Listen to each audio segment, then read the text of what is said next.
Hey, get over here. He's calling all nights. Oh, jeez. Here come the nerds. It's time to talk to the interested and interesting. I was wondering when the nerd would come. And here's your host, Mike Thayer. Howdy. Welcome to this week's episode of Calling All Nerds. It's time to talk to the interested and interesting, folks. All right. So, welcome to the 10th episode of Calling All Nerds.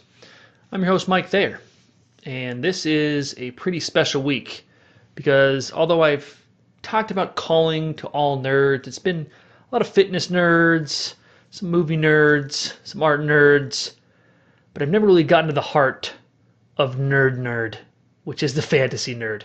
So this week I have on my buddy Clark Rowenson, and we talk about magic systems.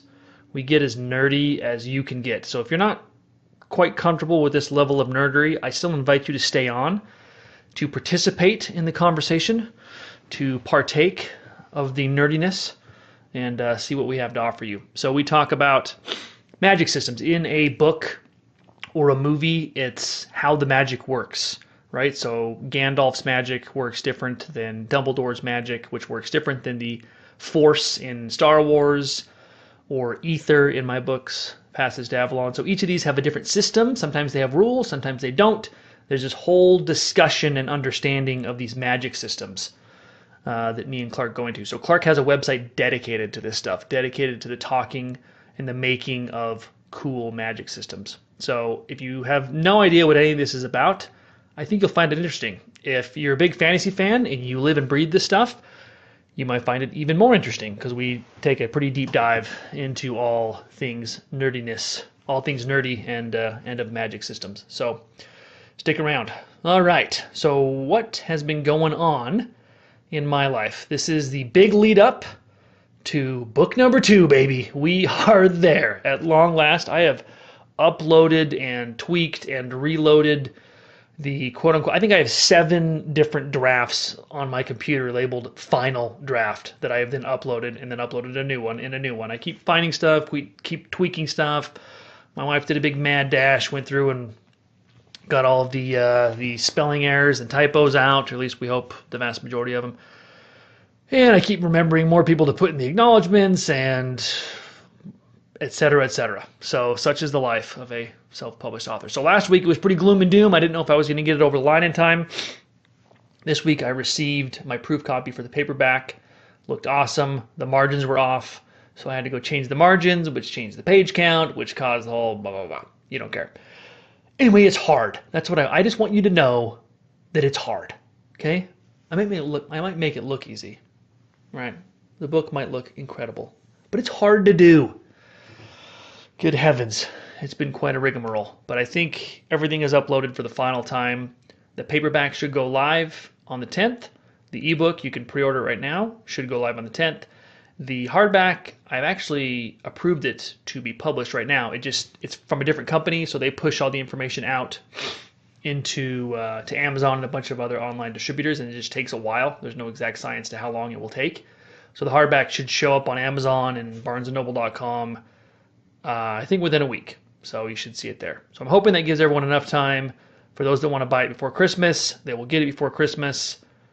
I will have pulled it off. You will have an epic, awesome book in your hands, and everyone will be happy, and everyone will be surrounded by that much more awesomeness, and that is my goal. So I think we're there. So a bunch of people have asked me about the audiobook, when that's going to go down. I got to think about that. So it's more important for my career and for folks if I get book 3 out as opposed to focus on the audiobook for book 2. So although the audiobook is something I'm going to be doing and is something that I want to do and I enjoy doing, I think my focus is going to be on book 3 before it's on the audiobook for book 2. But I'll see how I can squeeze it in. It's also good to have sort of change of pace stuff. And then when the book is to editors, I have free time, or at least time that I'm not working on the main manuscript. So I will work it in. So not promising the audiobook anytime in the immediate future, but I will begin working on it sometime. So, yeah. All right. What's in the news? Something that grinds my gears. Um, this is not a specific news thing, but just it's a thing that I always see pop up on social media, and it bugs me to no end.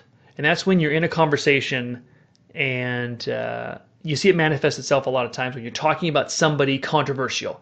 This guy did this thing, or this lady did this thing. And there'll be a big long string of comments, and especially when people don't know each other that are commenting on something. So if it's like a news article or, some popular Facebook person posts it. So you have like hundreds of comments, and inevitably there's always someone who posts well, I don't even know who the guy is.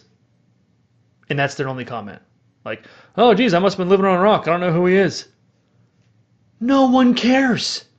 The comment string is talking about the guy or the gal that did the controversial thing. Like, that's what the comment's on. The comment isn't on, can please everyone establish whether you know who this person is? Like, if you don't know who he is, don't get involved in the conversation. I know it like pains you not to have like some weird small smidgen of spotlight shine in your direction when you post a Facebook comment. But if you don't know who he is, stay out of the conversation. Or it takes you just as long to Google that person than it does for you to type, well, I guess I don't know who he is. You do that so you come off looking special. Well, you don't come off looking special. You come off looking like a tool. So stop doing it. If you don't know who he is, you have nothing to add to the conversation, don't comment. Just go back to commenting on stuff that you actually have something constructive to say. Anyway, I don't know why that bugs me so much, but I always see it. Like my wife saw it in like a church thing. They were talking about like, what lesson are you going to do next week? And somebody's like, well, actually, I don't have church next week. Awesome. Great. We don't care. That's not what this discussion's about. This discussion's about what lesson we're going to do next week, not about you not having a lesson next week. Yeah, I don't know. Maybe that's why long ago I decided just to stay off of Facebook comments for the most part. I comment here and there, but I long since decided I was going to be the guy putting content out there that hopefully people would find interesting and funny and entertaining for them to comment on, versus me being commenter 743, announcing to the world that I don't know who some movie star is. Anywho, I will get off that soapbox. So, coming right up, conversation with Mr. Clark Rowenson, talking about magic systems and the extraordinary elements of storytelling. Enjoy. All right, so this week I am joined by my good friend. His pen name is C.R. Rowenson. I know him as Clark. I met Clark Hey guys. at welcome, Clark. Thank you for responding to the call to all nerds. Yes. This one we're gonna get nerdy. We're gonna go full on nerd. The reason behind that is I met Clark at LTUE, so Life, the Universe, and Everything. It's this awesome symposium on speculative fiction down in Provo. So we met 2 years ago, 2.5 years ago now, almost 3. Yes. Almost 3. Holy crud, man.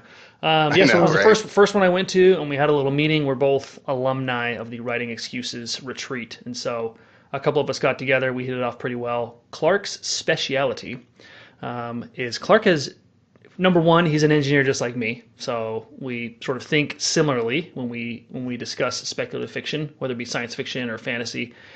Clark has taken a very deep dive, and it's sort of the focus of his website, in the extraordinary elements of storytelling. So in fantasy, it manifests itself as a magic system. In science fiction, it could be the science fiction equivalent of a magic system, whatever the cool tech is, or scientific discovery that makes the book a novel book, not just a novel, but an interesting book.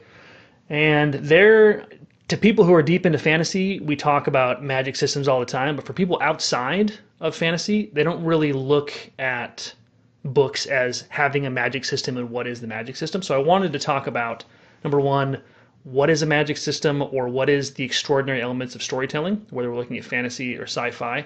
Why are they important? And then all these extra layers that maybe the casual fan might just totally glaze over. And then we can go as far down that rabbit hole as you want to go. We've had some pretty long conversations in the past, sort of dissecting different stories.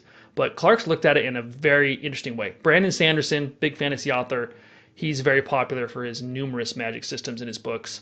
To be honest, where I first started writing like 9 years ago was with the magic system.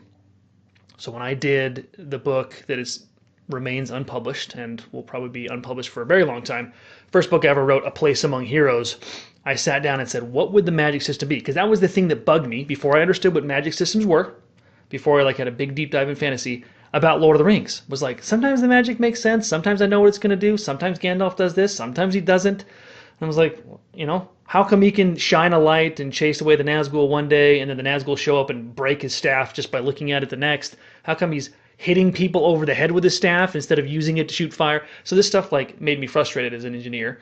And so I was like, I'm going to devise the coolest magic system I could come up with. And still to this day, I've got to talk to you about that magic system because it was Definitely sweet. Anyway, so that's my introduction into magic systems. And then I started reading, Brandon Sanderson has the Sanderson rules of magic, and he starts breaking down all this stuff. And I was like, oh my gosh, this is exactly what I think about. There's magic systems with more discrete rules and concrete rules, and there's magic systems that are a bit more loosey-goosey. But so if you have looked at it in a very different way. You put it on more than one axis, is what you've done. And if I remember right, I think geeking out about magic systems was the first real in-depth conversation you and I had. Because we did the standard author exchange, and then I was like, I freaking love magic systems. It's a very similar story with Sanderson, where I loved reading. And then I read Mistborn, and that was where something clicked in my brain. Where it's no, people will like this kind of engineering, this engineering and development of magic, and that's where I kind of went nuts. But I've been messing around with magic systems pretty much my whole life, so take us through that. Was that early on? Let's say pre-Mistborn days. When you say messing around with magic systems, are you doing Dungeons and Dragons stuff? Or are you writing stories, or just thinking up of cool ideas for magic systems? So I was running around outside before I could read. I was running around outside in Nebraska pretending to throw fireballs and turn into eagles. Right. So it'd be a loose magic system or a soft magic system. Not a lot of before rules I could even read, I was running around wielding magic because it was awesome, and that was the only reason I needed. Right. So it wasn't until I actually started blogging about stuff and really thinking about it that I realized it went that deep to the core of who I am. But and you've thought about this enough that you've sat down and helped people develop their magic systems. Because maybe we should define even what a magic system is, or what these extraordinary elements of storytelling are, so people know what we're talking about. Casual fans. I use the term magic system very broadly because to me a magic system, well, first off, magic is any capability or result that is beyond our current level of understanding, us as the readers, as people. So that's why for me that includes advanced technology, because that's way beyond what we have. I mean, you take even a cell phone back just 50 years. And look at the epic adventures of the Techno Wizard. That's exactly that's his magic. Yeah, or you can have bizarre alien biology. Even I like to point out that horror movies, people don't think of this, but horror movies actually have a lot of magic in them. A lot of very soft magic systems. Right. Because you don't know what it can do. It's not always rational, but it's there. It's this wondrous element, and in that case, it's used to scare I don't know what words I can use on the podcast. We'll scare the crud out of us. You know what's funny is sometimes this evokes some of the best, because me and my buddies will watch stupid movies and make fun of them. And there was a movie, what is the name? Crud. It's a movie about a demonic tooth fairy. Oh, what is the name of this movie? Oh, it's on the tip of my tongue. Dark something. Dang it! I'll think of it. It'll come back to me. So anyway, if the tooth fairy sees you, then she kills you, right? So you can't look at the tooth because fairy. The whole don't look at the tooth fairy. Anyway, she was this nice lady who would do things for kids, and then she got accused of being a witch in the witch trials, and they burned her alive or something, right? So she can only stay in the dark. She can't come into the light, and then she's got she's super strong and can tear you to shreds. And I'm like, is there a meeting when you get wrong, a wrongful death? Is someone so how? You got a wrongful death? Oh, yeah, I definitely do. I help these kids. They burn me alive. Oh, okay. Well, here are the powers we can offer you. You can go back but you can be super strong. I will take that. But you have to stay in the dark. Okay. And you have to make like really crazy, grunty, growly noises too. And you're going to be ugly. Okay. Yeah, I'll take that one. I'll go back. To be fair, she was ugly from how she died. That wasn't That's like probably part true. of the. Yeah, like we won't undo that. So you're still Yeah. going to be disfigured. We Yeah. will not backpedal on that. We won't backtrack on that one. But yeah, and then you can just kind of wreak havoc if someone looks at you. Like who All in the around, that was afterlife are making those rules, you know? And who like Yeah. why aren't there? I mean, there's a lot of people with wrongful deaths. So if you have a universe Yeah. in which the Tooth Fairy can come back, there's all sorts of people tearing people to shreds. Yeah. I always thought that was funny. Like what deal did she have to strike to get that very peculiar set of powers and It limitations? was like Dark Hollow or something like that.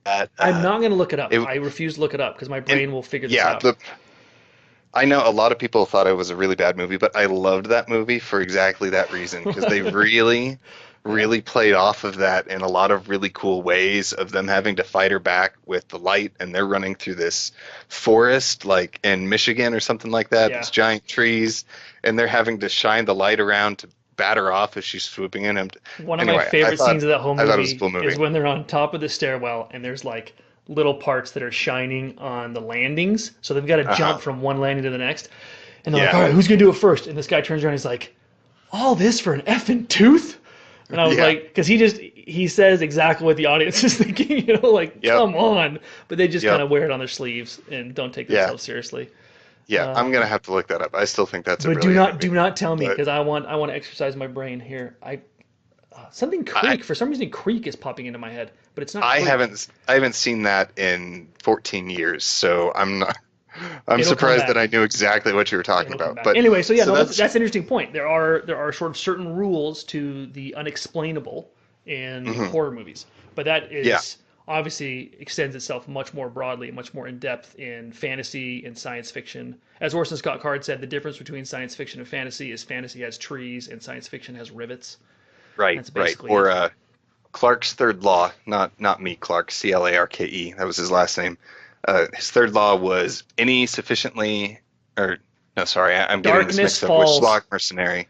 It is any sufficiently advanced technology is indistinguishable from magic.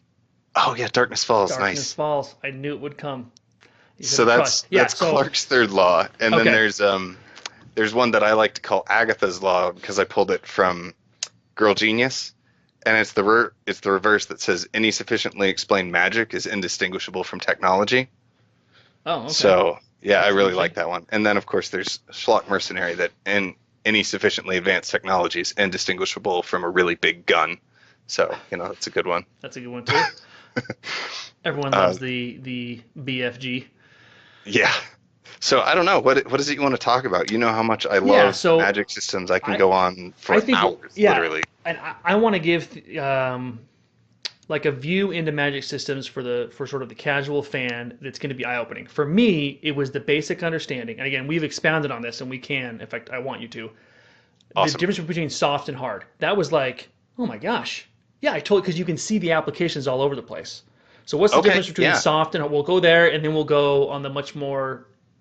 It's sort of the next level is that the next axis. Yeah. So this actually originates from one of Sanderson's laws of magic that Mike talked about. Am I supposed to like address the audience or address you? Yeah, Doesn't address matter. me. They'll catch up. Yeah, so Sanderson's first law, he talks about hard and soft magic systems. Specifically, his first law is that an author's ability to use magic to solve problems in the story is directly correlated to how well the reader understands the magic. Right. So if I want to be solving major plot problems, and that's another small distinction for me. So if you're going all the way through the story, like with yours, with Passage to Avalon, Right. where they're dealing with this big bad and they get to the end, if they are going to solve that major problem with magic, the magic needs to be well enough explained that it doesn't feel like a ripoff. Right. Because if you don't, then you have Deus Ex Machina. You have Which the Eagles are coming. It's like, well, where the heck were the Eagles before? and It's like the I had this Eagles cool make new perfect- spell, and it's Yeah. like, okay, sweet. Where was that spell before? Yeah. And the Eagles make perfect sense if you know all of the lore from Right. Middle Earth, but he doesn't give us that. So it seems like it's out of nowhere. And Right. so with that, the more explained a system is, the harder a system it is.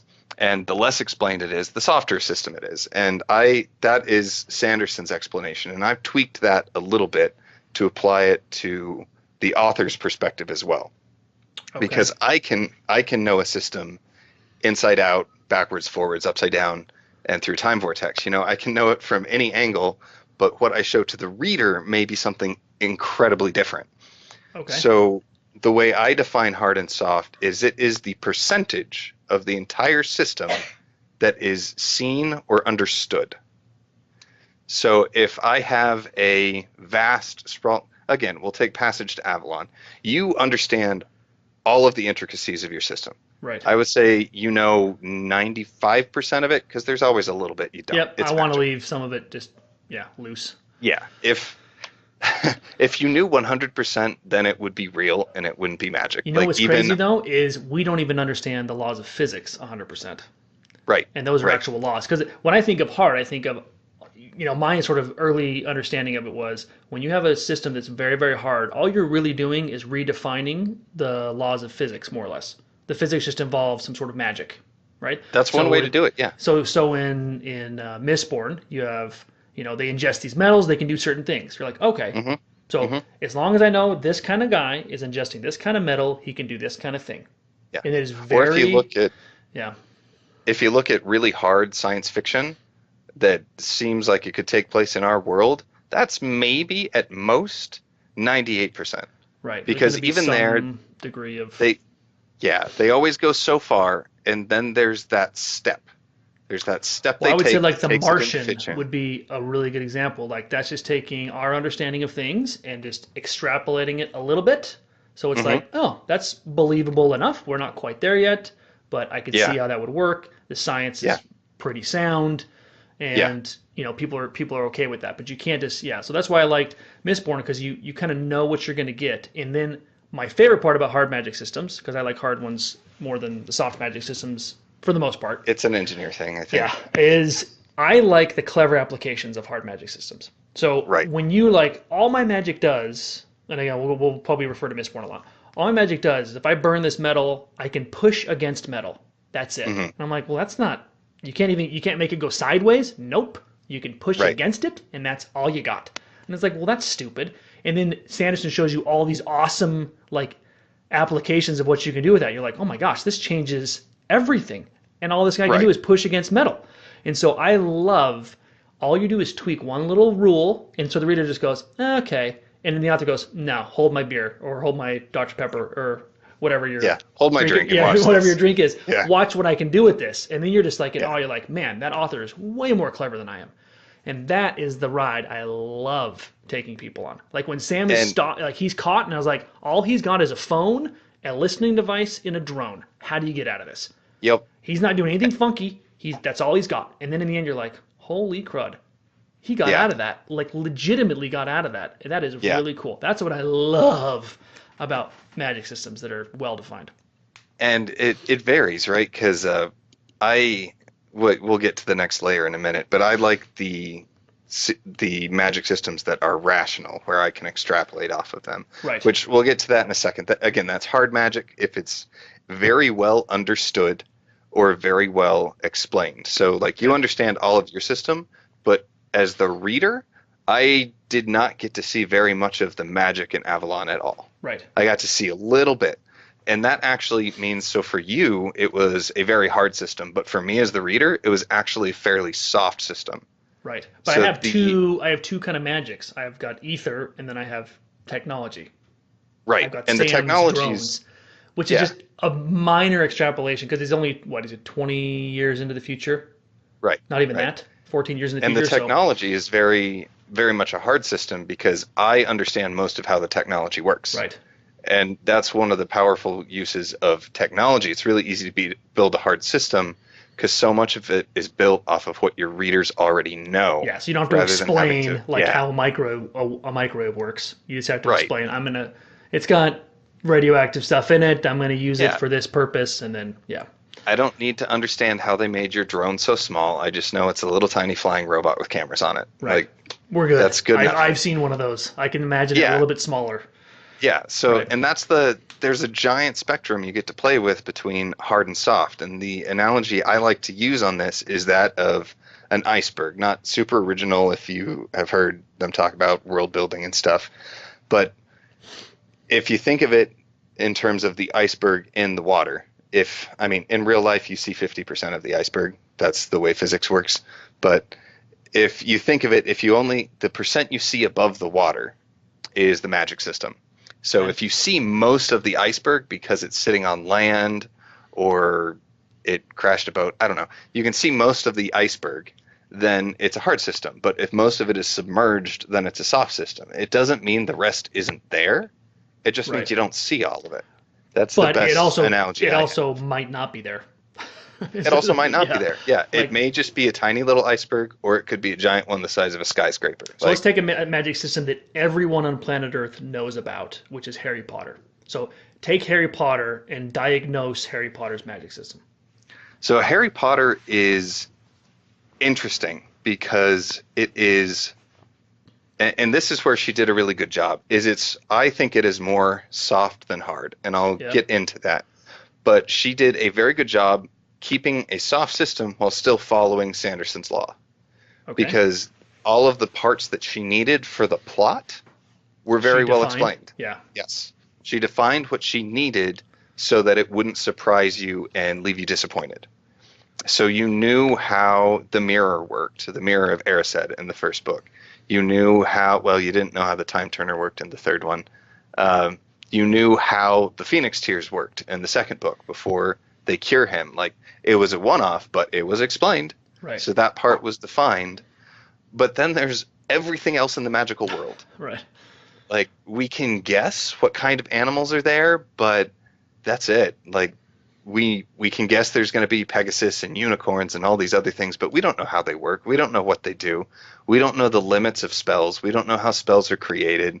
We don't know who develops the potions or how they determine the ratios and the ingredients. We don't know any of that, which throws us way on the soft side, because she put an effort in to show us how big the magical world is, right? And we only get to see a part of it. Yeah, so some people really, I think Sanderson said it was his first panel he was ever on. It was about like magic, and he started to explain like magic must have rules, and everyone's like, no, because that destroys the sense of wonder. Because Harry Potter is this wondrous world, and you never know quite what's going to happen next, and there could be a spell that does something crazy, so your mind is sort of, gets lost in this big wondrous world. So there's purists, I guess, on the soft side. They're like, no. Magic should not be defined. Magic should be wondrous and mysterious and ethereal, and it shouldn't have rules. And you can do that, but you risk damaging your story if you use the soft magic wrong. To solve problems. Because if you're at the end and it's like, oh, I have this magical spell I've never used before. Yeah. And then bring, and then you get you out of the fix, then you're cheating. So I don't know if you've read Dresden Files. I've read the first one. I actually have. Okay. Which is, I don't know why I've never read any more, but I read one. It's very similar to Harry Potter and the hard soft scale, because like you see what you need and he explains what you need for the plot, and then he takes pains to show you that there's this giant magical world of which you are only seeing the little bit of knowledge that Harry has. And that's it.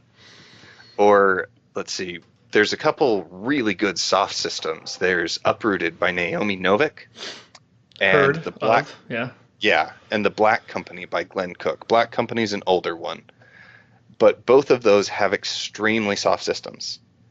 And the way they work is they don't solve any of the major problems. Naomi, she toes the line, man.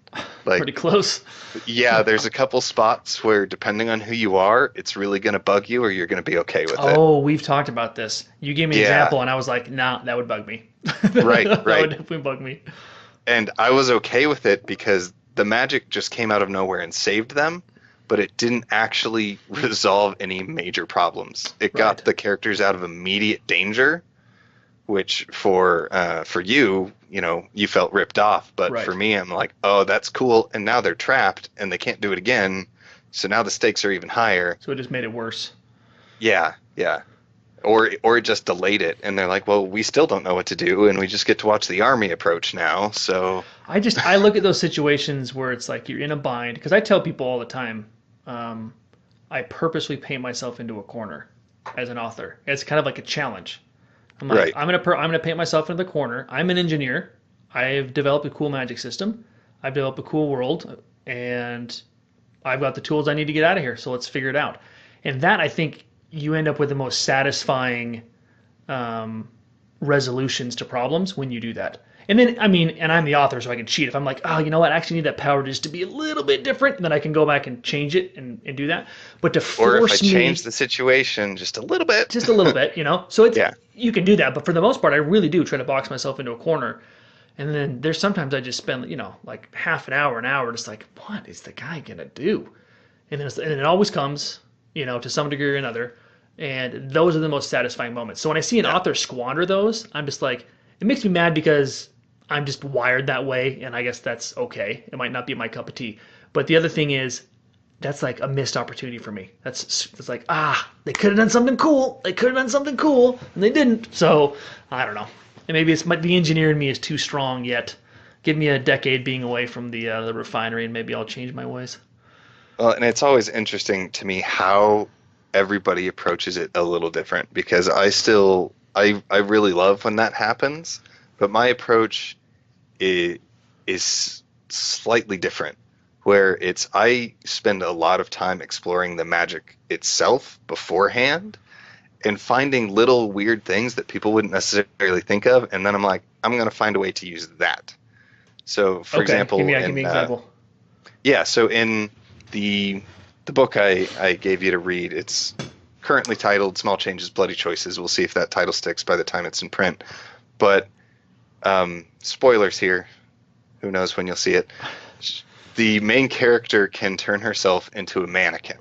Specifically, she turns her skin into plastic, and she turns parts of her core into metal to keep the mass the same, but does it in such a way that she actually remains alive.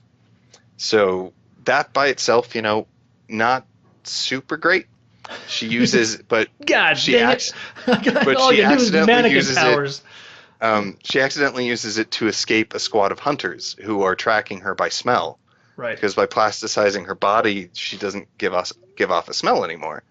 And I haven't gotten into any of the really, really fun ones, but that was one of the more clever things I thought I had. And she used that again later when more people are chasing her, and she blends into a crowd of mannequins in a department store. Right. Have you ever seen the show Today's Special? I have not. A show I used to watch. I mean, it hasn't been on the air for 25 years, but it's a kid show. Like half of them were puppets, half of them were people, and the main character has this magical hat, and I can't remember what direction it is, whether he takes it off or he takes it on. One of the two, he changes from a mannequin to a person, and yeah, that's when we said that. I was like, oh, it's Today's Special, man. I haven't seen that show in like 25 years. Anyway, yeah, that's an aside. So maybe not the most clever, but I like those little quirks where it's more like, oh, I wouldn't thought of it affecting the world that way. Right. Which, little different, but that's kind of stuff that I really like. So what are the craziest, because you've got I'm sure you've got a bunch of magic systems kicking around in your head. Now, when you're thinking of stories, do you almost always start with the magic system? Yeah, that's one of the places I usually start. Not always, but so one of the things that I do and I'm developing more of is I actually coach people on how to build their own magic. And so if you have an idea for magic, I'll sit down with you and I'll walk you through it and I'll work with you on it. And I know we've done that a little bit. Yep. And when you move on to your next series, or you want to start your next series, we're definitely going to want to do that. I mean, you're pretty good on your own, but so I do that kind of stuff. And before you can even start on your magic, there's the point that I call stage 0, and that's where you have to find your kernel, your seed crystal, because crystals like ice don't actually grow out of nothing. They have to grow off of the surface. Grain or something, yeah. Yeah, so you have to find that seed crystal, those core ideas from which you can grow your magic. For me, I can start with the magic, but not everybody else can. I've worked with people who have to have a setting developed first or a plot developed first. Or, yeah, you're saying just because it doesn't latch on anything, so it can grow in such a weird ways and then not be cohesive. Sorry, this long way of me answering your question. I start with the magic, but I've really discovered how different people can be. Okay. But yeah, I like to start with the magic, and stories and characters and stuff will all spin out of that. I told you I love magic, so I'm just going off on nerdy tangents about things that I love. So this is the right place to do it. And that was how I was for A Place Among Heroes. Man, there is, for being the first book that cut my teeth on, there is some awesome stuff in that thing. What the hard part is I find myself the temptation where I'm like, you know what? I'm going to start cannibalizing it. But I'm like, no, I can't cannibalize it, because if I go back to it, I don't want to just be like, oh, that was the same scene as it was in the other book, you know? So I've tried I've tried to not touch it and not cannibalize ideas from it. But I started with this magic system, and it's so cool. And so I'm gonna throw you a little tip here, actually, that I'm hoping will blow your mind. Okay, here we go. Don't cannibalize the system. Build a new system on top of it. So, for example, one of the stories that I really, really want to write. It's this cool. It's sci-fi. Yeah. But they think it's fantasy setting. So they have these magic bracers that's actually technology, and they use the technology to do things. Okay. But it's built on top of one of my older magic systems, because the older magic system, people have the ability to manipulate technology with their power. So the only people that can use the technology in this fantasy world are actually people with that power. Okay. So take a piece of your system, right, and then take a couple steps above it, and then build an entire other system related to that small piece. It's interesting. I remember when I was in Writing Excuses, and Brandon Sanderson was like, people only get magic one of two ways. He's like, you either inherit it, right? You're either like, you're just the chosen one and you can do it, or you learn it. And he's like, I would love for there to be a third way. And I was like, dude, I've written that book. I've written the third way. Like, so in my book you had, and I think we've talked about this, I can't remember. You have Dusk and Dawn. Those are the two. This is the book I haven't published for anyone listening. So you have Dusk and Dawn. Those are the two powers that created the world, the fictional world, right? And so they poured their sort of energies into it, light and darkness. And they each kind of wanted the creation for their own, but they're equally matched forces, and so they couldn't wrest it from one another. So they go, okay, we're going to leave the decision to man, to our best creation that sort of is the caretaker of our world. So we're going to leave the decision to them. So sort of men and women were put on the earth, and once every 20 years, there's sort of three main like kingdoms. Once every 20 years, two representatives are offered up from this kingdom. So they go to like this shrine somewhere, and they get like this Iron Man style like orb in their chest, and it's filled with an equal part light darkness. And then they're given one of the forces that helped create the world. They're given control over that. Okay, as sort of a representative for Dusk and Dawn. So I split it up into three different categories. You have like your elemental ones. So your classic like wind, water, earth, fire.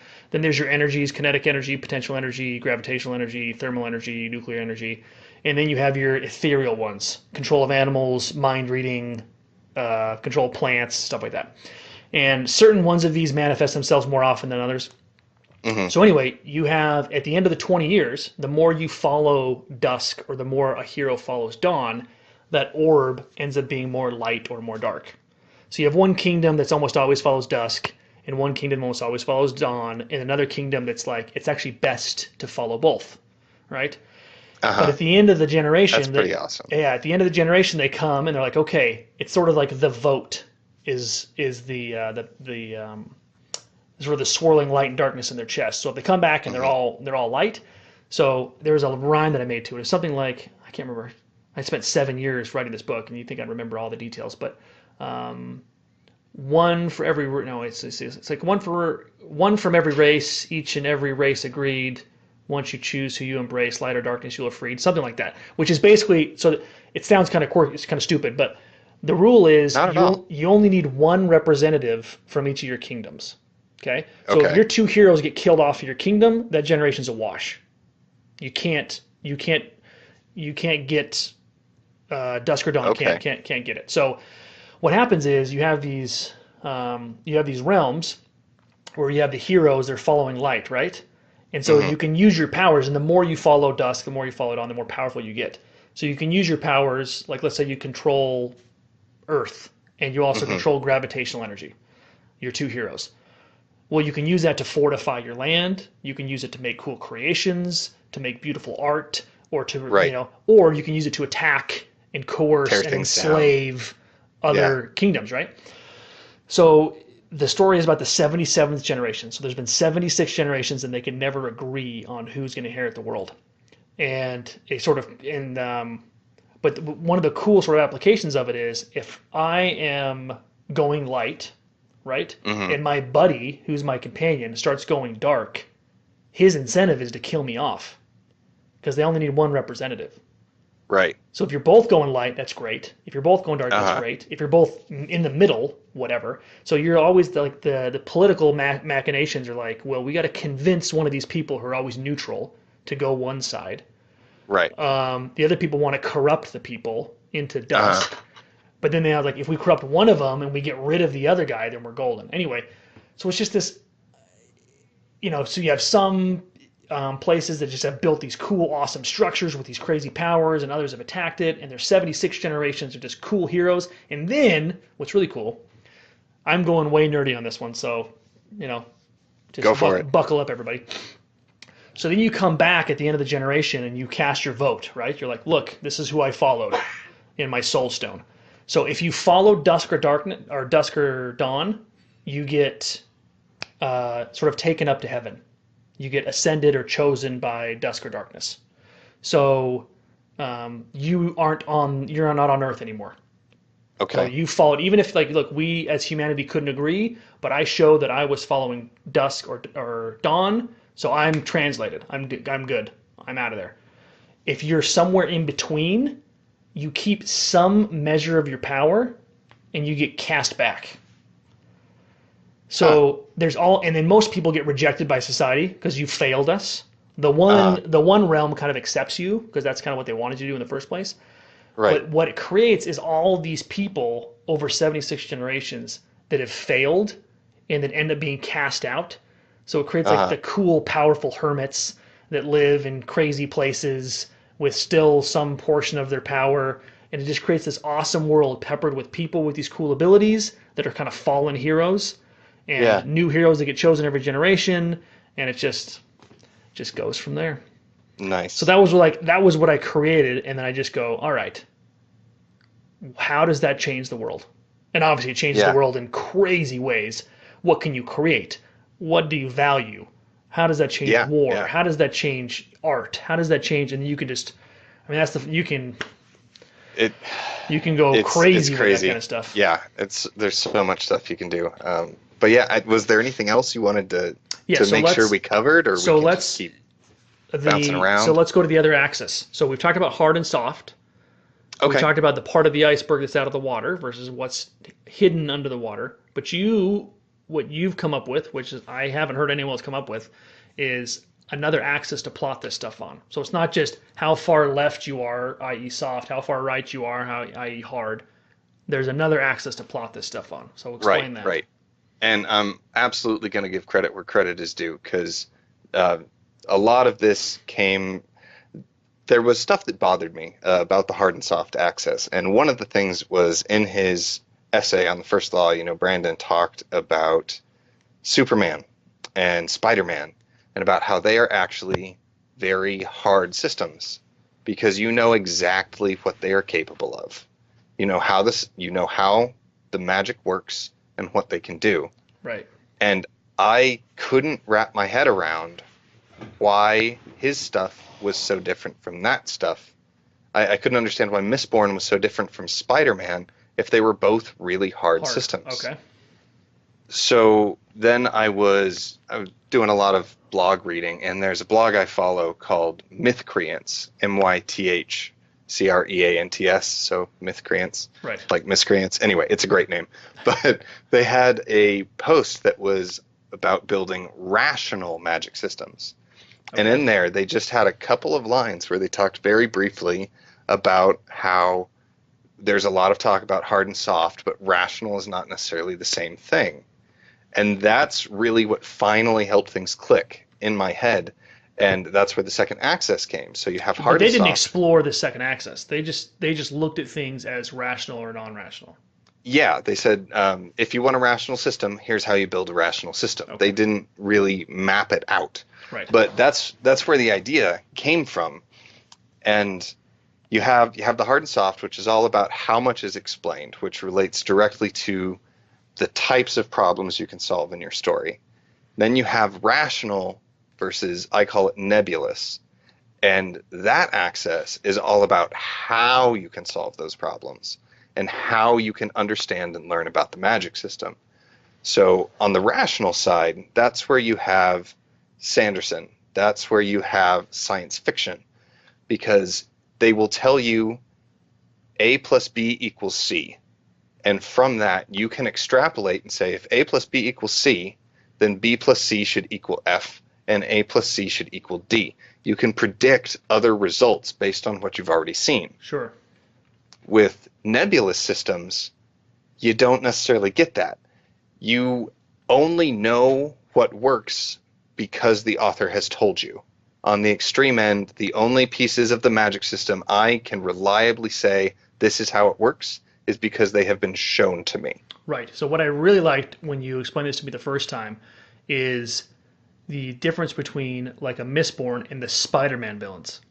So the Right. Spider-Man villains, like, they each get created and we're told this one's a lizard, this one's Dr. Octopus, this one's a This vulture. one's a vulture. And Yeah.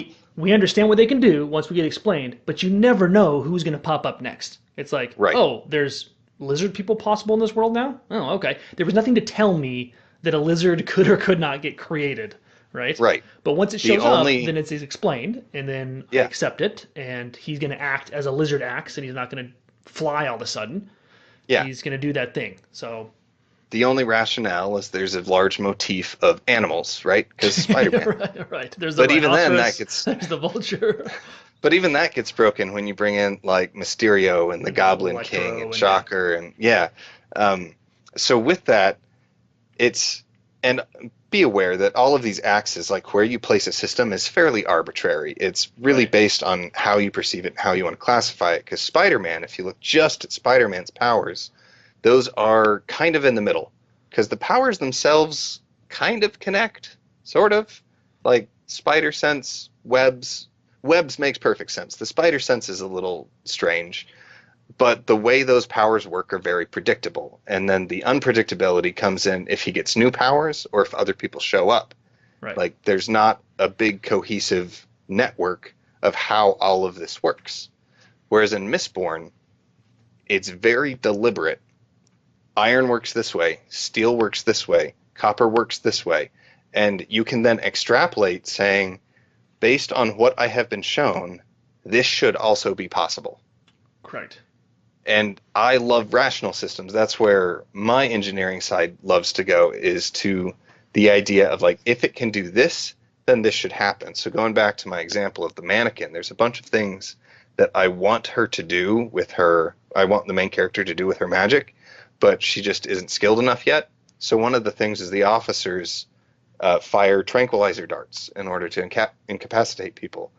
So she can turn her skin plastic, and Right. she's not bulletproof, but she can stop the darts. She's dart proof. Yeah, she's cut resistant, all these minor things that you wouldn't think of right away because you're like, You can put her in the that's- dishwasher. Yeah. Jeez. Mannequin, that's useless. But yeah, she can, there's all sorts of stuff that she can do with that. So going back to the iceberg analogy, if the hard and soft is how much of the iceberg you can see. In the original metaphor, I just gave you the image of a single berg, but it doesn't have to be. So a rational system would be analogous to a single chunk of ice. Right. Because the more you explore of that block of ice, the more you can predict its size, shape, and mass. The more you see, the more you understand of the piece as a whole. Right. Well, instead, it can be dozens of icebergs. So like that the you villains in Spider-Man. Right. And you see lots of the ice because it's all floating on top of the water, but they aren't cohesive. So exploring one block does not tell you about the next block. Right. So that's the metaphor that really cleared things up in my head. Yeah, I think it was brilliant. And It's super cool. Yeah, I love this kind of theory so much. So going back to Harry Potter again, Harry Potter obviously is not incredibly rational. It's a lot more nebulous. And the part of the reason for that, what I walk people through when I'm trying to help them understand if they want or have a rational versus nebulous system, Yep. is to take a piece of your magic and see how far you can run with it until it's wrong. So Harry Potter, the disarming spell, Expelliarmus, Yep. we don't know if that works beyond wands. Right. We have no idea. I mean, in theory, it could work against knives, guns, anything, which would be super awesome. And that's the rational side of me, being like, why aren't they using this for everything? Somebody stole my book, Expelliarmus. You know, if it just makes it fly out of your hands, that's a crazy, useful, creative spell that you can use. But we only ever see them use it on wands. So we have to assume it only works on wands until we see otherwise. Right. And Harry Potter is just full of those things where you can't extrapolate beyond what is shown. Time Turner is only going to work in book 3. And it'll never pop up again. The rest of the story. And there's reasons why all of these other things you assume will work won't. Otherwise, or you accept that the system is broken, and we don't like to do that. Yeah, so part of one just requires more suspension of... I mean, it's funny to talk about, like, well, Harry Potter requires more suspension of disbelief than Mistborn does, but in a way, it kind of does. You know, It's like, okay, well, I know she didn't explain it, but I'm sure there's a reason. And then you, and then you just kind of go on and don't let it bug you. Or you let it bug you. Yeah. Whereas in Mistborn, something happens, and you're like, that is genius. Right. And I should have thought of that. Or, like, you know the Deathly Hallows, the stone? What's the stone called?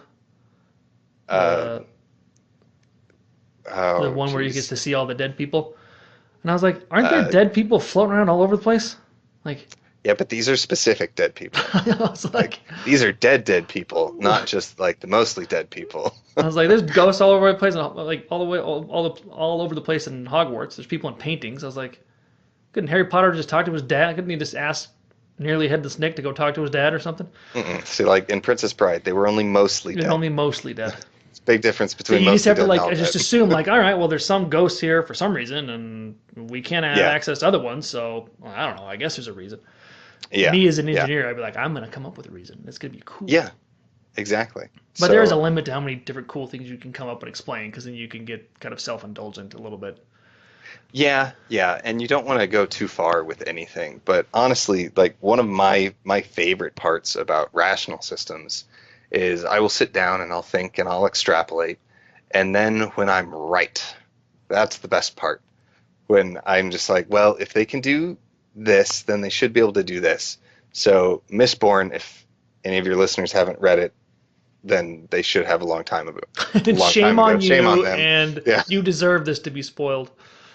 But there's a part where Vin does this trick where allomancers can push away metals, so metal arrowheads are easily deflected. Right. So she takes metal rings, and puts them behind stone arrowheads so that she can push on the ring to launch the arrowhead, and when the enemy allomancer pushes back, it snaps the ring off, but doesn't stop the arrowhead. And that is such a cool application. It's like, that's so cool. And I had thought of that part as I'm like, why not use a coin to push a rock, right? Yeah. And then like they move the coin, but then they still get beamed by a rock. Right. So when that happened, I was just like yes, vindicated. Yeah, so happy right now. Yeah.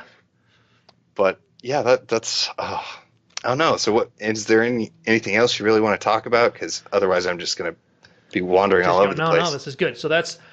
So the next logical step, I think, when you've got the magic systems defined, and we were talking a little bit about this, I can't remember now, a month ago? A while ago. Which was, okay, so I've got an understanding of what soft is and hard is, and what rational is and what nebulous is.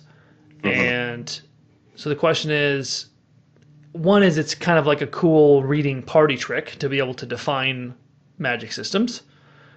But why would I want one versus the other? If I'm an author putting together magic systems and I'm like, look, I'm not an engineer, so I'm not like beholden or like biased towards a rational magic system. I can kind of go wherever, but I really want a sense of wonder, or I really want, I don't know, something in my book, is there certain magic systems you should gravitate towards if you're looking for certain emotions to There, evoke, or a setting to sort of establish, or a feeling, an overall feeling for the book? there Why should you choose absolutely one over the are. other? And I'm still working on mapping that out fully, because there's the hard rational is very clear in my brain, and the soft nebulous is very clear in my brain. It's Right. defining the soft rational Yep. and the hard nebulous that's trickier. But I'm actually going to back up a little bit and talk about why you should include extraordinary elements Okay. in your story and what those can really do for you. So first off, one good reason to include extraordinary elements, advanced tech, bizarre biology, or magic, is because I am about 60% more likely to engage with it. Like me personally, if you Right. want me, C.R. Rowenson, to read your book, put magic in it, and I'm much more likely to read it. To do. So why is that? That's just because I love magic systems. Just- That's all. So if you say there's a fun magic system in here, I will forgive a lot of sins to learn Right. about your magic system. That's good. And there's other people like that. Magic is something that certain people love and cannot get enough of, like monster features from the horror genre. People show up to see the crazy cool monsters. Right. They don't really care about the people who went into the woods to be devoured. They don't really care if the monster is defeated. They want to see this weird, bizarre amalgamation of your dark fears. What's funny, that was what Cabin in the Woods was so interesting, because it just gave you everything. It was Right. like, we're not just going to show you one monster, we're going to show you every monster that you could possibly imagine or that you've heard about before. Right. We're going to show you And a unicorn go bad. Yeah, all of these just bizarre things, or with technology, that's where you're really trying to evoke like this sense of advancement and achievement and like control and things like that. So building in an extraordinary element is really when you want your story to feel extraordinary. Like, I'm not putting down stories that don't have that, but when you don't have that, you're intentionally trying to make it feel like real life in a sense, right? Right. And the extraordinary elements are a really easy way to separate that and be like, this is not real life. This is something different, whether it's wondrous, exciting, or scary. And so for me, those are the big reasons to include magic. I have magic in pretty much everything. So. Yeah, and I think it's an interesting avenue that allows, you can come up with plot devices like this without magic, but it's something that allows for the unlikely hero or the reluctant hero or someone who is like at our level to quote unquote level up, right? There's only so many ways that I can level up in today's world, right? I can learn how to play the guitar. I can start a Twitch channel. I can be cool in so many different ways. But if there's like magic or some cool device or some cool technology I can get a hold of, then I level up. And then you're like, man, I think that's why people like that sense of escape and wonder, because then you start thinking, man, like, oh, I could be, it wouldn't be impossible if I was in this world for me to level up like that, or for me to be the wizard, or for me to have this cool ability, because I stink at the violin, but I could probably cast a cool spell, like. Well, and especially when you're being realistic, because if you're looking at something like learning to play the guitar or doing martial arts, something that happens a lot in fiction is we will have characters learn stuff about 20 times faster than is reasonable. Right. So, like, you can have your character level up, but it's going to take probably 2 years before it's really significant. So me and my wife have a joke whenever like that happens in movies. The montage goes, and then all of a sudden, like, he learns how to use a gun. We just go, he learned guns, or he learned, he learned whatever the skill is. He learned boxing. He knows the thing. He learned that, it was just that quick.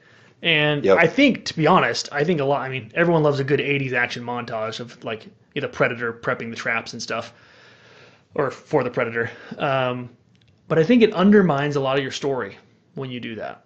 Because it undermines the skill. It's just like, you're like, oh, okay, so this is something that took a farm boy 2 days to learn how to use the sword. Yeah.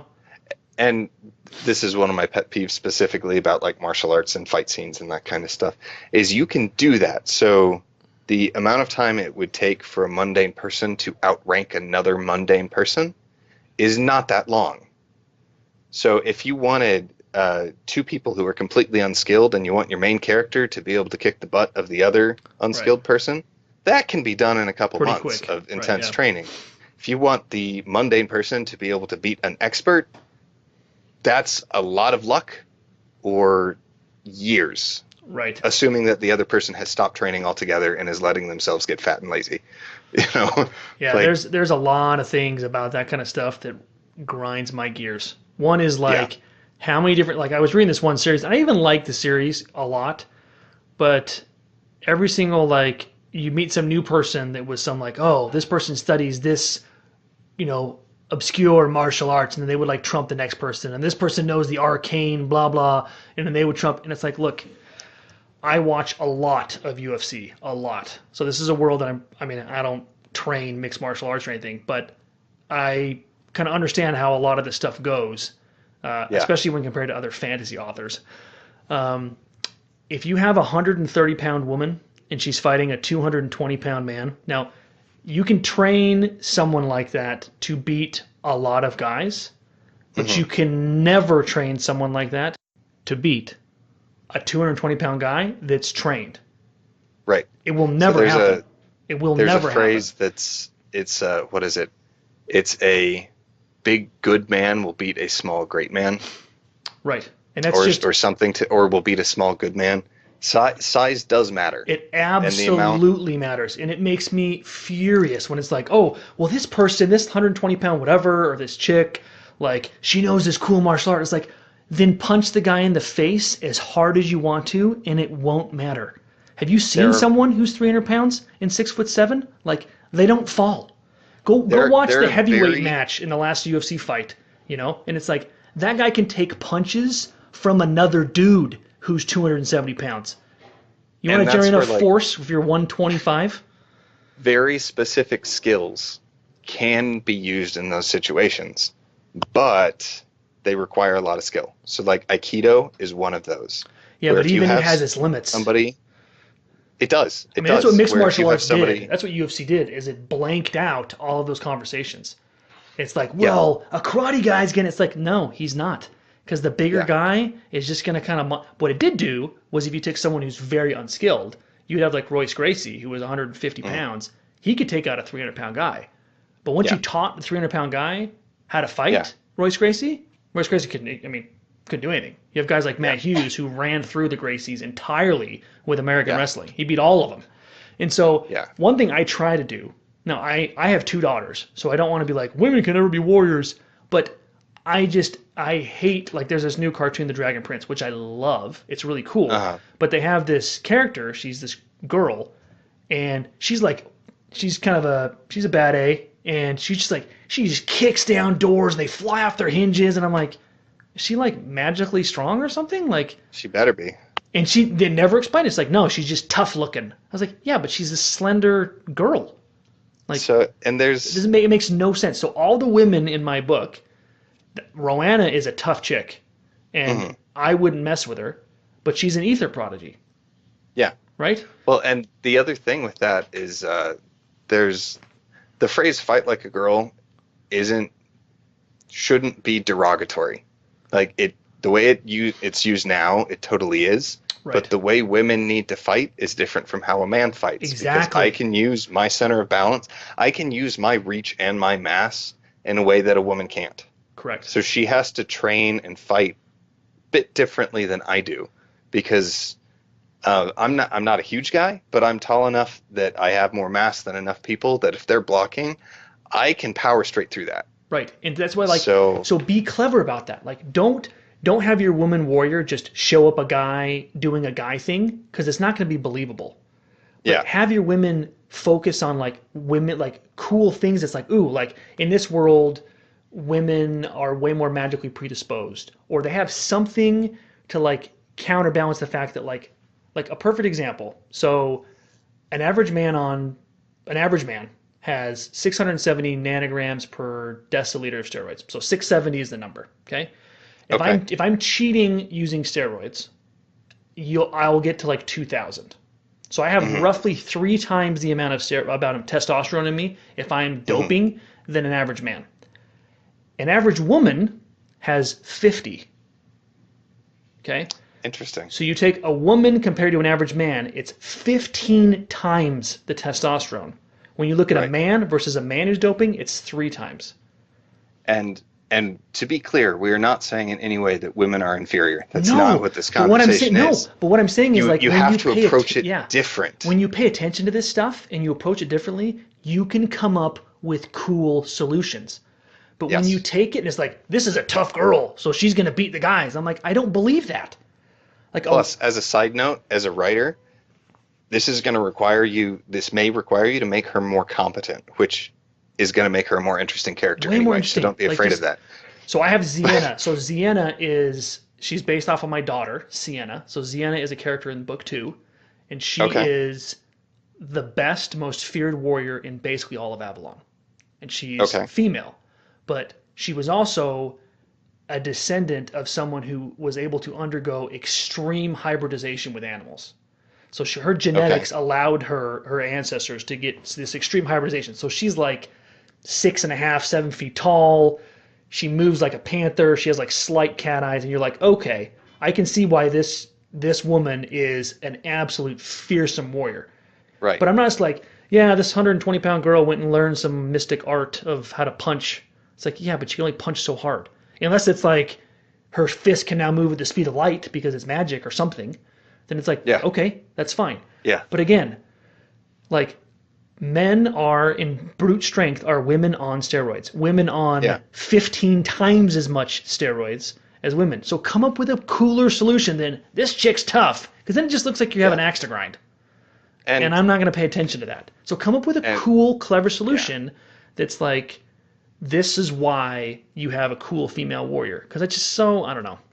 And also, I don't want to get too far into the whole problematic minefield because I'm still a novice and all of that. But the other thing with doing that, if you just say that she is like a man but better, then all you're doing is saying the only way that women can be good is if they are like men. Better than, right. And that's a whole other thing you have to be conscious of. I'm not saying that you can't ever do that. It's just one of those other things to be aware of. Anyway, we got way off track. No, but that's totally fine. Yeah, I just think, but I think it relates back to magic because you can use magic to solve these kind of problems in super cool ways. Yeah.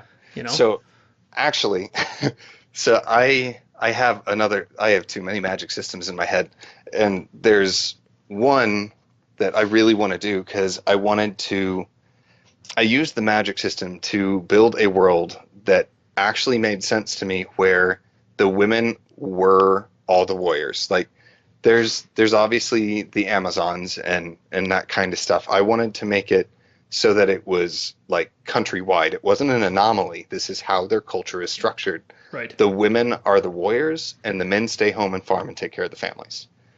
And part of the way I did that is with the magic. And so from what we're talking about, this kind of stuff is super interesting to me. This is kind of like magic / world building theory. Right.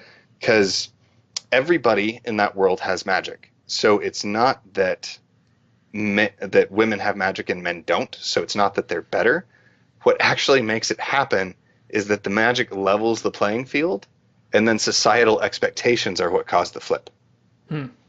So in their culture, they have this way of viewing the elements. It's elemental magic. And women are associated with fire and with earth, and men are associated with water and with air. And because of that, those powers lend themselves more to fighting, or at least the way they train and the way they think. So since they associate women with that, women become the warriors. Right. And I'm on board. Awesome. Yeah. Let's see how that plays out. That's interesting to me. So I had a lot of fun with that. And so just using the magic to level the playing field, and then I could swap it however I wanted. Or you do like men have more testosterone, the women have more metachlorians, or whatever you want to call it, right? They just have naturally more occurring, magical genetics or hormone or whatever you want to call your thing. Or even if it's 100% the same, that means the testosterone doesn't matter anymore. Right. So then what would happen? So that's an interesting thing. So what if the playing field got leveled like that? So how would society go? Then extrapolate. That's going to be interesting to me because I'm going to be like, all right, so where does this go? And then you start thinking about it. Like, man, I wonder how that would change society. Testosterone doesn't matter. It doesn't matter when you're engaged in a duel with fire, right? Sure. Right. I mean, Those muscles are not those muscles just give you more mass to burn. It's just more flesh to eat once it's charred. So that's I mean, those are the things I find interesting. But when you just try to yeah. like hammer a solution or some sort of point or some sort of, down someone's throat, and I'm just like, I don't know, I got no time for that. But so your original question was like how the different types of magic can be useful, right? Yeah. So, and like I said, I'm still working on filling out all the fields and really fleshing that out. But certain aspects definitely have their strength. So the soft systems are very, very useful for anything where you want a sense of wonder, because you're leaving things unexplained, that keeps them mysterious and wondrous. Whether you use that to make something scary, like in horror, Okay. or whether you use it to make something enticing and just makes you want to cry because it's beautiful, like some of the stuff in Harry Potter, right? It's just so cool and you want to live there because that's awesome. That's Or funny. it's Is like you can horrifying. use that. I never thought about because I always thought, yeah, use soft magic systems for wondrous systems and have them be bubbly and your kids are giggling and casting spells and you never know what happens next. But you use that exact same thing for horror. I never thought about Oh yeah, that. That's interesting. absolutely. Yeah, but it totally Yeah, makes sense.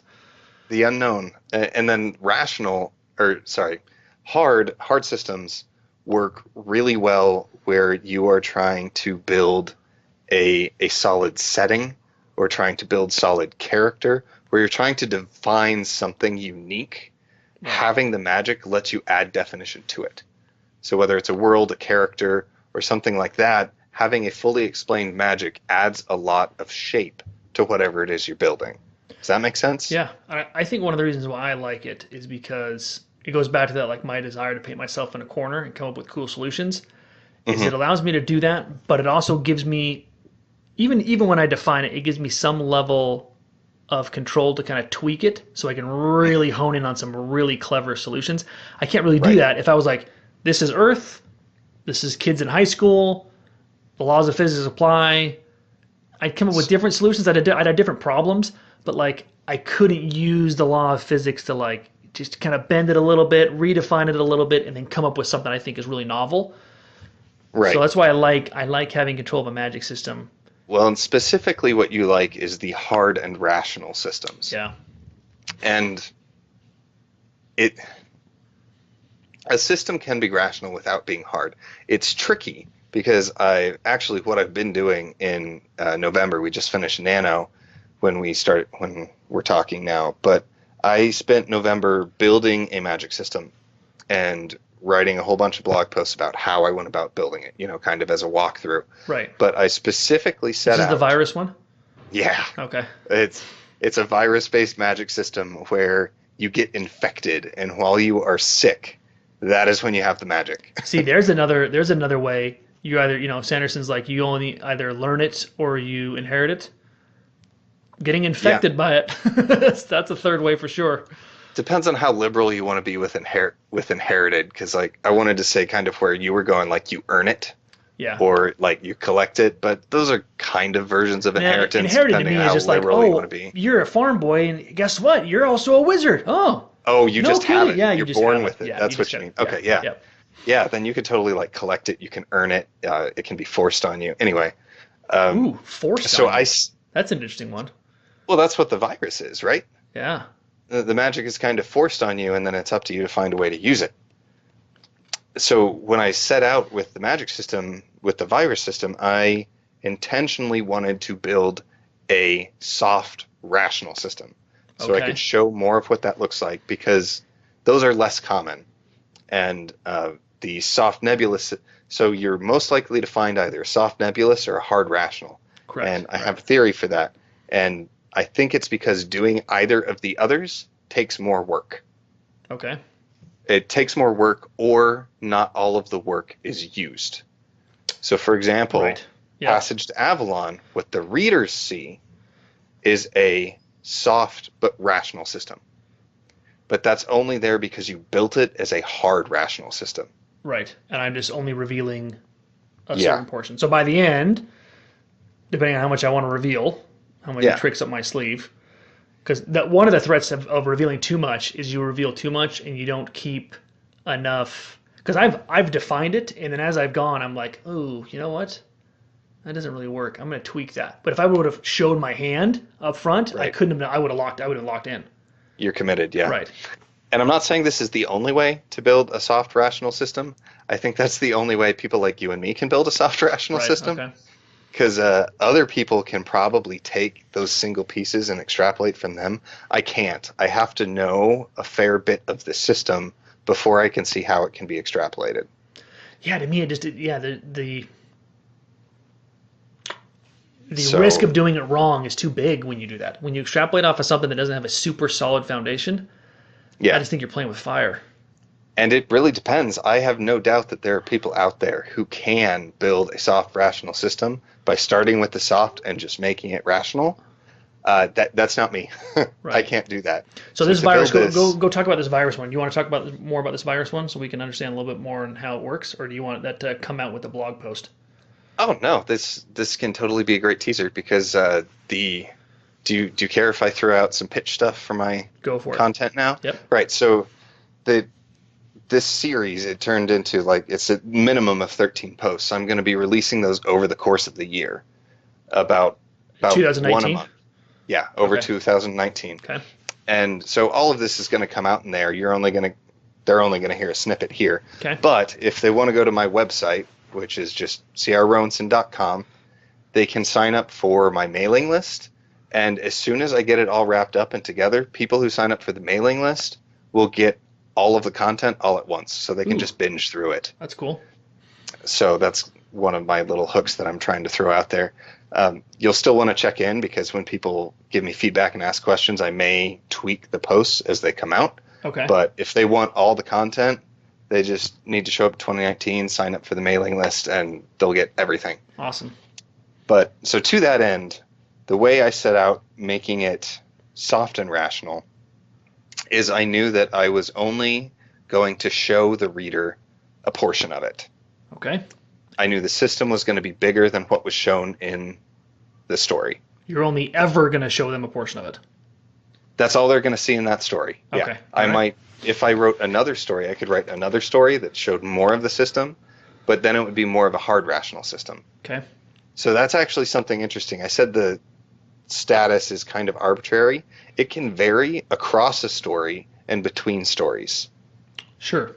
It can vary greatly. So kind of like with yours, especially across a series, it starts off very soft and nebulous. By the end, it's going to be a lot more hard rational Yep. than it is right now. So with that, I knew I was only going to show a part of it. And specifically because of that, I was only going to build a part of it. So that changed the rules that I was developing. I spent less time on the individual effects and more time understanding how the system itself would work. So, for example, with that, I was trying to find patterns. Because of the way my head works, I need patterns and I need rules to kind of follow, and I need ways to cluster information. I've seen what your flipping mind maps. You ain't kidding. Yeah, I have to have ways to cluster it. So one of the things I ended up coming up with was the viruses are grouped in types of strain based on the effects that they produce, the types of effects they produce. Okay. So what effects are available? So there's, and again, these are classifications. They aren't actual specific effects. You have host effects, where the virus magically changes how the infected person functions physiologically. Okay, but you don't limit or define what that change is. No, I limit that on an effect by effect basis. Okay. So like one of the effects is that you sweat and the sweat hardens into armor. So super gross, but I love it. That's very interesting. Yeah, so my brain just starts like buzzing off. I'm like, what all could that mean? right. So then the actual really hard portion, the really rational system, would be. Excuse me, 1 second. Hang on.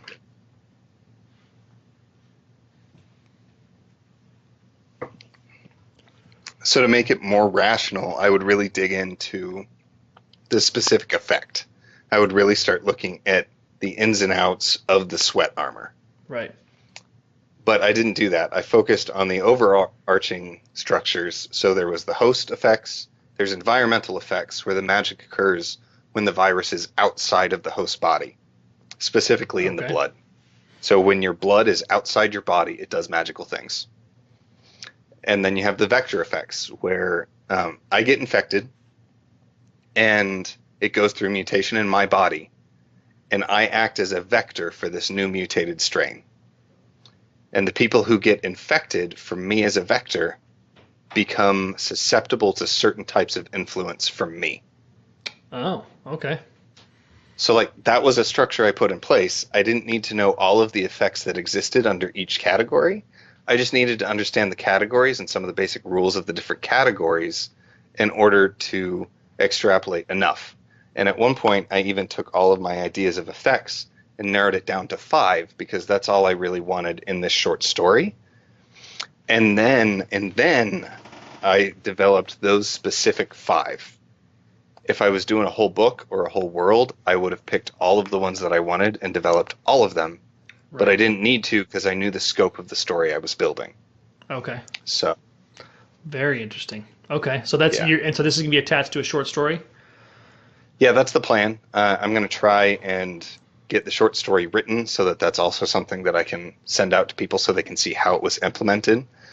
And so, as a side note, as writers, like we all go through tons and tons of imposter syndrome and like worried about how good we are and stuff like that, right? Oh, yeah, every day. So, I found a little quirk that helps me cheat, and if you can find your own, you absolutely should. So the quirk I have now is that even if people hate my writing, I know that my magic systems are solid. Right.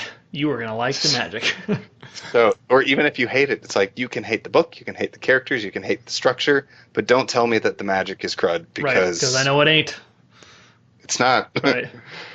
So if you can find like that one thing you know you're good at, it's something good to hang on to.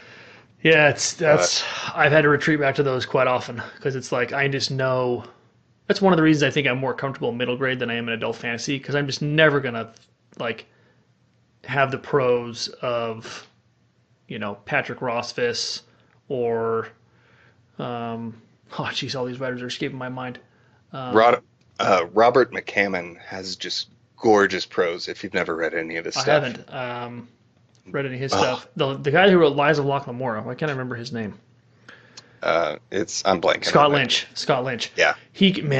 When those guys write, you're just like, it's just gorgeous. I don't really get that from a lot of middle grade guys. It's not just like, oh man, flipping Brandon Mull can spin one way better. Like he writes well. I mean, a lot of middle grade authors write well, but your prose really isn't like, it's not like a prose competition. It's more of like an imagination competition, and I feel like I can compete in that very, very well.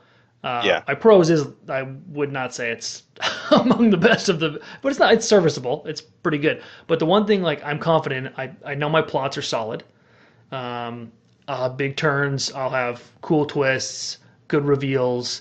Problem solving is going to be awesome, and my dialogue is going to be awesome. But I was like, as far as prose go, all right, I'll figure it out as I go. But so I've had to retreat back to that a lot of times. Like, I know this doesn't sound as good as some other authors, but I was like, my dialogue's pretty good. It's pretty pithy. Yeah, but I'm good at this. It's pretty sharp. So, I can retreat back to that, and there is something to be said for that. Is like retreat back to your bastion of strength, and then recharge, and go back out in the world and get pummeled again. So part of the reason, and I keep jumping back. So if you want to go on a tangent, we can keep doing that. With part of the reason I really set out to try and do that soft rational system is I wanted to better understand it myself. Right. And it wasn't something I had seen a ton of. People do, yeah. Right. Yeah. The closest I've seen is Dresden Files, because the specific spells, he works pretty hard to keep them rational-ish, but it's still really on that border between rational and nebulous. So I wanted to explore that line without making it technology. Sure. Because it's easy to do that if you do ancient technology, because you don't know why the technology is there, and you don't understand all of the technology that could be there, but you know it does this, and you can extrapolate from that. Right. Like, maybe it was supposed to be a laser weapon, but all you know is that you can start fires with it. So Sure. Like, yeah, dude. There's so. I mean, I love looking at a book, and that's what I hope people get out of this conversation is like you can take some of this, you can go back and look at some of your favorite books. It's kind of similar to what I do with kids and story structure. Once you understand how it works, you can go back and kind of audit all the stuff you like watching or the new stuff. You're like, oh, okay, I can see how this magic system works. Now I kind of understand what its limits are, or you can kind of put your finger on something maybe that bugged you in the past. That's what it was for me. It's like, that kind of stuff always bugged me. And then you hear this explanation, you're like, oh, that's why. Because it was a soft system that for some reason wanted to solve a problem with it. And so I thought it was Deus Ex Machina. And then, I've taught my kids story structure, so they'll pick apart, a story or a movie or something. And it's just, I don't know. To me, it adds a new layer of enjoyment. For some people, it might not. But like when I broke down the story structure for the Black Panther, I thought Black Panther was a very average Marvel movie. And when I broke down the story structure, I was like, ooh, this thing is sharp. It is banging on all cylinders. And I didn't appreciate it until I really figured out what the story was about. And then as I explained it to people, it's like, ooh, they did a really good job with this one. So I still don't think it's as good as Infinity War, or Thor Ragnarok, but I really that's hard to beat Thor Ragnarok. But Thor Ragnarok Black Panther. redefined. I think Thor Ragnarok made Thor my favorite character in the Marvel Cinematic Universe. So on that note, there are two movies that really, really did that for me. There is Lady in the Water by Shyamalan. I haven't seen it yet. So that movie got a lot of bad rap, and I think a lot of his movies got a. Most people said they hate it, right? And a lot of that I think is because a lot of the trailers that came out made it look more like a horror movie, and it's not. It is a brilliant exploration of character tropes. And understanding the character tropes and going in, it is so fascinating. Okay. Because they start out where they have the archetypical roles that they need to fill in order to achieve the quest, but they guess them all wrong. Interesting. And so that's one, and that's just understanding character. But at World's End with Nick Frost and Simon Pegg. Oh, where they're going around to the different bars and stuff? Yeah. Watch that and pay attention to story structure, nesting, and mirroring of themes. It's brilliant. You know what's funny is I think I was watching with my wife, and I think we gave up on it. Go back and watch it, paying attention to that stuff, because like there's so much stuff that they just like flawlessly. It was mirrored here, we closed it here. Okay. Or it was stated here, it was closed here. What's happening in the arc is like a perfect mirror for what's happening in the character and the world as a whole. It's some of that mirroring stuff, like. It's crazy because you'll fall into it when you're writing a story. Like Passage to Avalon, I fell into a lot of it. And I wasn't until like my third draft I was like, holy cow, this thing it's chiasmic? Is that what it's called? Chiasma to have like that mirrored story? If I'm remembering my old AP English days. But I was like, man, it starts off. Spoiler alert for someone who's never read Passage to Avalon. If you have not read it, stop listening for the next. Yeah, shame on you first off, but do not listen to the next couple of minutes. So it starts off with Lawrence doing a blunder in a library, and then at the very end of towards the end of the book, when Sam finds Lawrence again, it's in a library in Trelston, and Lawrence does another blunder, and I'm like, holy cow! I didn't even mean to do that, and it's like some of that stuff is so cool. Yeah. And there's a bunch of other ones as I was going back through and reading. I was like, and then you start looking. That's when I'm like, you know what? I might be a better storyteller than I think I am. This is pretty sweet. This is next level stuff, man. Freaking those are some of the best moments. I gotta look up that word. I think some of those best moments, like as a writer. So I don't know how far you've made it through Small Changes, Bloody Choices, but like 11, 12 chapters. One of the things that when I was going back and editing that I felt like super genius about was when I realized that the development of her magic was a perfect mirror to her development as a character. And I was like, cool. I could not have planned that. If I tried to plan that, it would have failed. But I feel pretty smart. A chiasm is a repetition of similar ideas in reverse sequence. Chiasmic. Okay. Yeah. Interesting. In rhetoric, A chiasmus, or less commonly known chiasm, is a reversal of grammatical structures in successive phrases or clauses, but no repetitions of words. So I think there's something to it. Yeah. Woo! Had to dust off about 15 years of non-English class dust there to get that word out. My AP English teacher would be proud. That was seriously the last English class I took was AP English in high school. Yeah. I had to take one in college, but mine was the only one in college was technical writing. So that doesn't really count. Man, this has been fun. We definitely need to do this again. We need to dive in some. Yeah, I'll have you on as a regular. Freaking love magic. So so the next thing, crrowenson.com.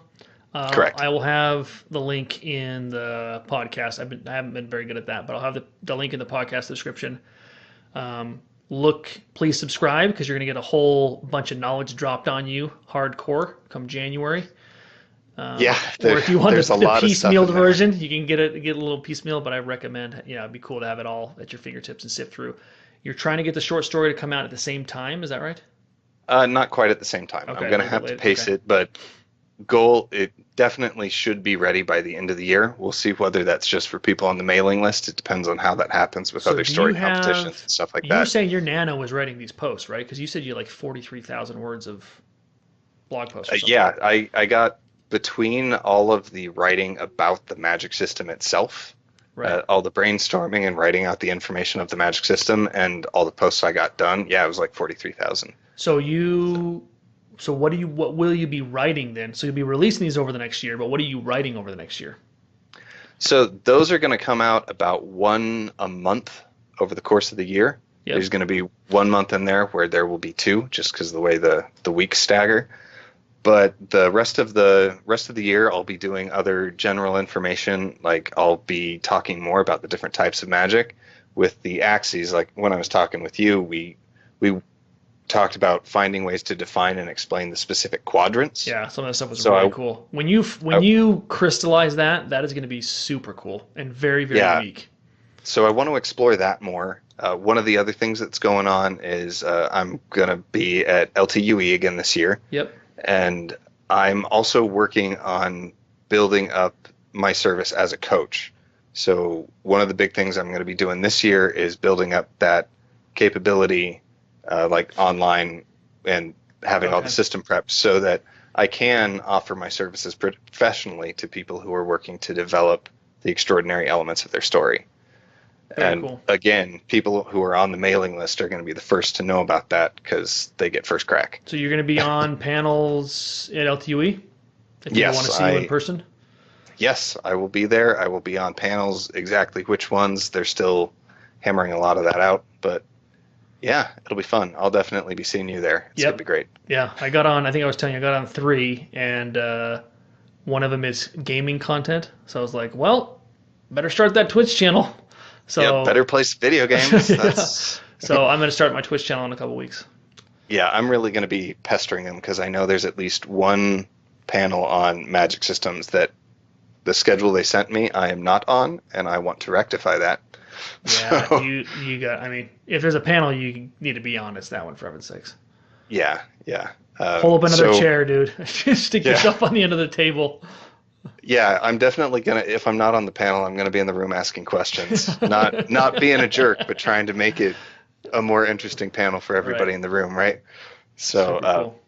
That's pretty much everything I'm gonna be up to. I'm really excited for the coaching. Yeah. Because I was on the Writing Excuses cruise, and I got to really sit down and work on it with a number of people. And man, the teaching and helping people, that is the part that I love.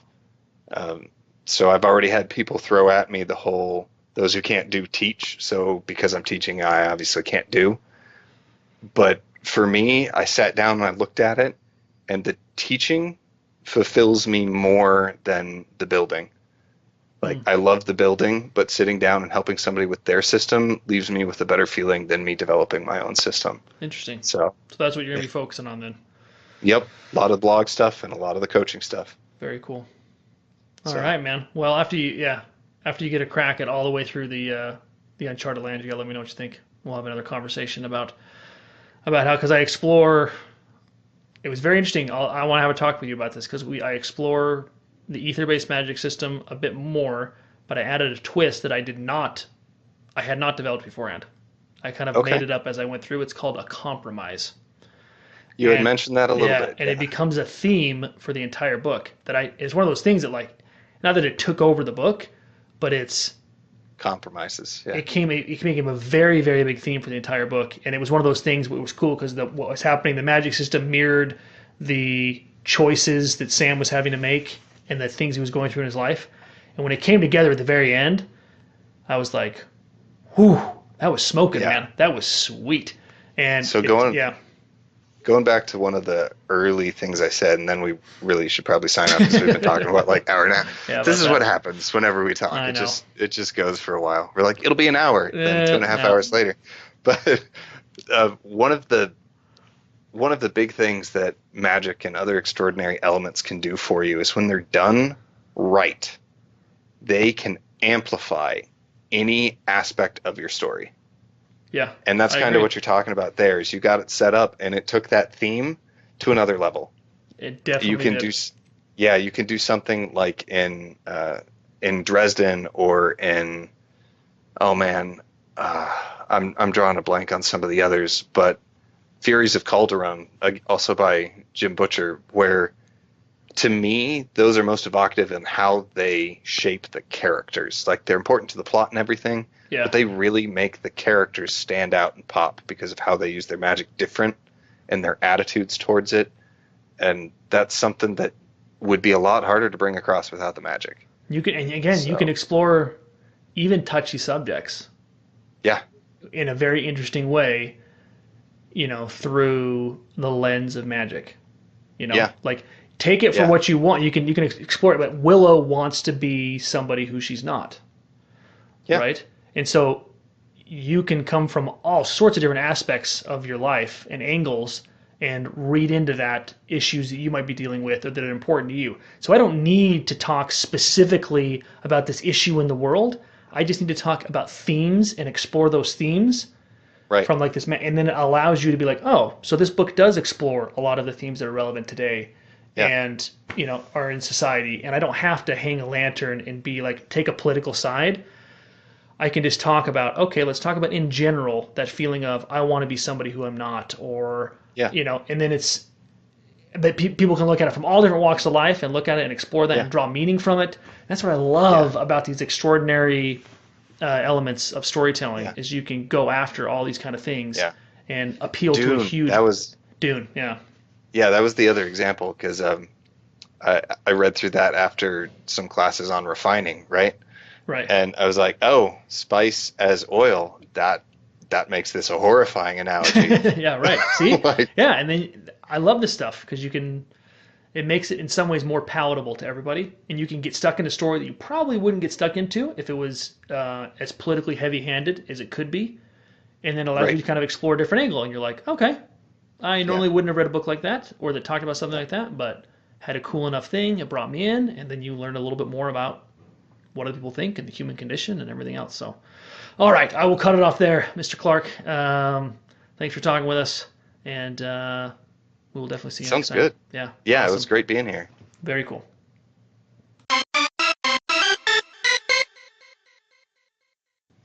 So there you have it.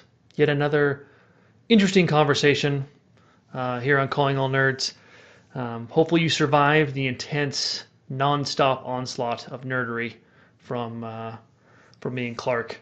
But yeah, I honestly have conversations like that. I'm not just putting on a show. I like to talk shop and like to chat about magic systems and all those kind of things. That's where a lot of my writing, as I talked about, that's where a lot of my writing started. When I first sat down to write my first book, I was like, all right, let's start with the magic system. And I started kind of plotting that out, and then it all went from there. How does that change society? Who is dispossessed by this? Where are the cracks in that world and that culture that conflict can arise? And what kind of characters would inhabit a world like this? And it all went from there. So for me, it all starts with the magic system, baby. And it was similar. Actually, we didn't bring this up. This would have been an awesome episode to bring this up. It's similar to Passage to Avalon. I actually started Passage to Avalon with a magic system that's based on the video game Agario. So you can't see too much of it left because I tweaked it quite a bit. But yeah, I have. I did a blog post, a guest blog post on Clark's website actually talking about that. So that's another cool thing. Yeah, so go to crrowenson.com. He's got all sorts of cool stuff that he's coming out with. I just saw one pop up today after our conversation. So he's a cool guy. It's a good conversation that we had when we can talk about magic systems and also UFC. Now, I know that the comment I had in the soapbox that I got on about women warriors might rub people the wrong way. That's fine. In fact, if that does rub you the wrong way and you've got a different opinion, I would love to talk to you about it, because that's something that I still bugs the heck out of me.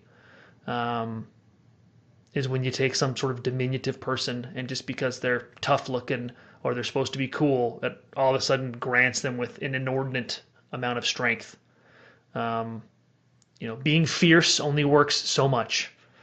If UFC has taught me anything, being a rabid fan of UFC, it's that. And look, you could maybe compare your female fighter to a person like Royce Gracie, and say they're the only person on planet Earth that knows his fighting style.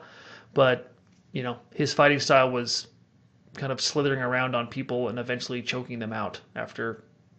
Sometimes it was short, but sometimes it was very protracted. So, as far as being able to punch somebody and being able to generate enough force, enough mass times acceleration, if you don't got big muscles that are jacked up by a bunch of testosterone, it's just not going to happen.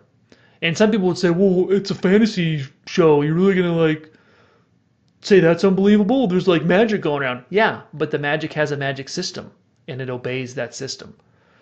Just because there's magic in the world doesn't mean that, muscles aren't consistent between human and human. We talked about this, Clark and I talked about this. In fact, it goes back to, I remember I was watching Godzilla, the old Godzilla with Matthew Broderick. This is a long ending, but I'm going to go on the soapbox. This old Godzilla with Matthew Broderick, and it was garbage. Anyway, we're watching the movie, and there was a scene where they ramped off of Godzilla's foot and drove away. And my friends were like, "Give me a break!" And I was like, "What's wrong with that?" It's we're watching Godzilla, and they actually taught me an interesting principle. They're like, "Yeah, we're watching a movie about a giant lizard, not a movie about how someone can defy the laws of physics while driving a car." So the laws of driving and the physics around that are the same. They remain unchanged. You shouldn't be able to do crazy stuff with your car just because there's a giant lizard, even though it seems like you might have that permission as a storyteller, but you don't. At least not in my eyes.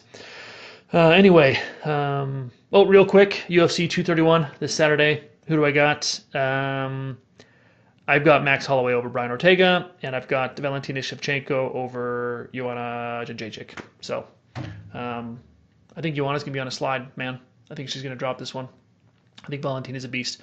Anyway, that's all I got. I will see you next week. So next week I can't wait. This is an awesome conversation with Christy Wolf. She is a lady creative out the wazoo. I've never talked to her. I've never met her. I've just seen what she does online.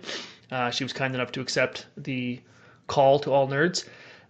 She's built awesome treehouse hut in Hawaii that's off the grid. It's one of Airbnb's top 10 most requested, hearted, favorited, desired destinations in all of Airbnb.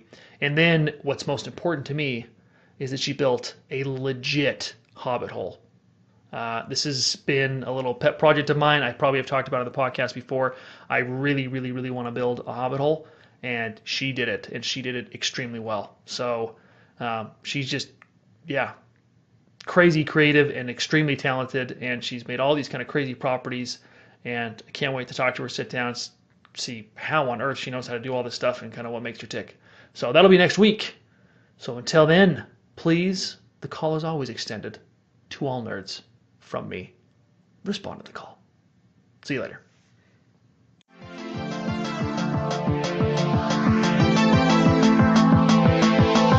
Thanks for joining us on this episode of Calling All Nerds.